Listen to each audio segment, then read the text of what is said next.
Olá! Já pararam para pensar no que uma simples multa de trânsito e a licença para abrir um negócio podem ter em comum? Parece meio estranho, né? Mas a verdade é que ambos fazem parte de um tipo de manual de regras invisível do governo. Um manual que afeta praticamente tudo o que a gente faz. E hoje, vamos decifrar esse manual juntos. Pois é, à primeira vista parece que nada, certo? Uma coisa é uma punição, a outra é uma permissão. Mas, no fundo, elas compartilham o mesmo DNA, a mesma lógica. E entender essa conexão é a chave para a gente desvendar como o poder público realmente funciona no nosso dia a dia. E a resposta é essa aqui: os dois são atos administrativos. Pensa neles como as decisões oficiais que o governo toma. Para isso ficar bem claro, vamos imaginar uma jornada, a de alguém que quer abrir um food truck. Cada passo, desde o primeiro pedido de licença até aquela inspeção sanitária, tudo isso é um ato administrativo em ação. Então, para garantir que o nosso food truck saia do papel e, mais importante, não seja fechado logo na primeira semana, a gente precisa entender o básico. Afinal, o que é um ato administrativo? Ok, essa definição parece um pouco complicada, eu sei, mas vamos focar numa palavra-chave: unilateral. Sabe o que isso significa? Significa que é uma decisão que vem de cima para baixo. O governo não está negociando, ele está aplicando uma regra que, em tese, serve ao interesse de todo mundo. E olha só, para um ato ser válido, tipo a licença do nosso food truck, ele tem que seguir uma receita. Uma receita com 5 ingredientes essenciais. Se faltar umzinho que seja, a licença toda pode ir por água abaixo. É que nem tentar fazer um bolo sem farinha. Não vai dar certo. E aqui estão eles, os 5 ingredientes.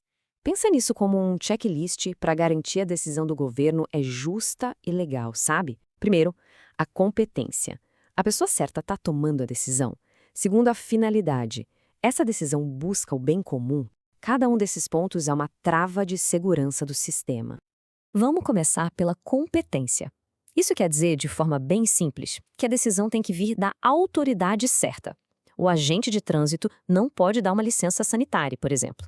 E essa autoridade é um dever, viu? O agente público não pode simplesmente abrir mão dela. Ela não tem prazo de validade e ele é obrigado a usar essa competência quando for necessário. E aqui tem um ponto muito importante. Alguns desses ingredientes, como a competência e a forma, são sempre obrigatórios. São como a estrutura de uma casa, não dá para tirar. Já outros, como o motivo, dependem da situação. Às vezes, a lei dá ao agente público uma receita exata do que fazer. Em outras, dá uma margem para ele escolher o melhor caminho, desde que, claro, seja sempre para o bem público.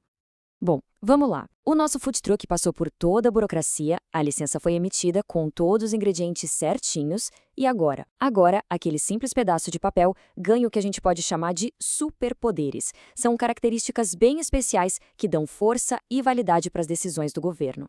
O primeiro superpoder é a presunção de legitimidade. O que isso quer dizer? Basicamente que qualquer ato do governo já nasce sendo considerado válido e legal. A palavra oficial tem peso, até que alguém consiga provar o contrário. Essa frase resume tudo perfeitamente. Na prática, significa que o ônus da prova se inverte. Se alguém acha que a licença do food truck concorrente é ilegal, é essa pessoa que tem que ir na justiça e provar. Não é o governo que precisa ficar provando que está certo o tempo todo. A gente já parte do princípio que ele está. O segundo superpoder é a autoexecutoriedade. E esse aqui ele é poderoso. Significa que a administração pública pode fazer valer as suas próprias decisões, na maioria das vezes, sem precisar pedir autorização para um juiz antes. É a capacidade de agir diretamente.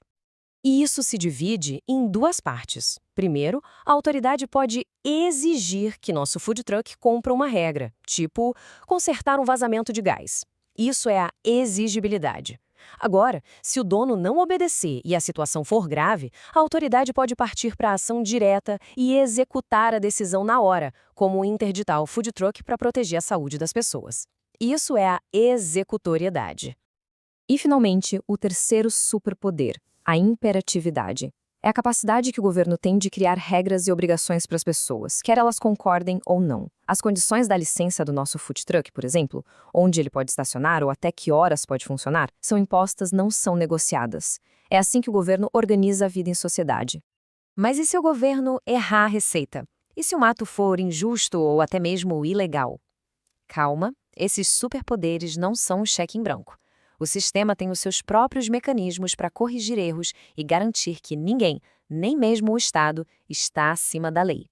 Existem duas formas principais de desfazer um ato. Vamos pensar no nosso food truck de novo. Se a licença foi emitida com base num documento falso, ou seja, um ato ilegal, ela é anulada. É como apertar o botão de rebobinar. Tudo volta a ser como era antes, como se a licença nunca tivesse existido. Agora, outro caso. A licença é legal, mas a prefeitura decide que food trucks não podem mais operar naquela praça. Aí, a licença pode ser revogada.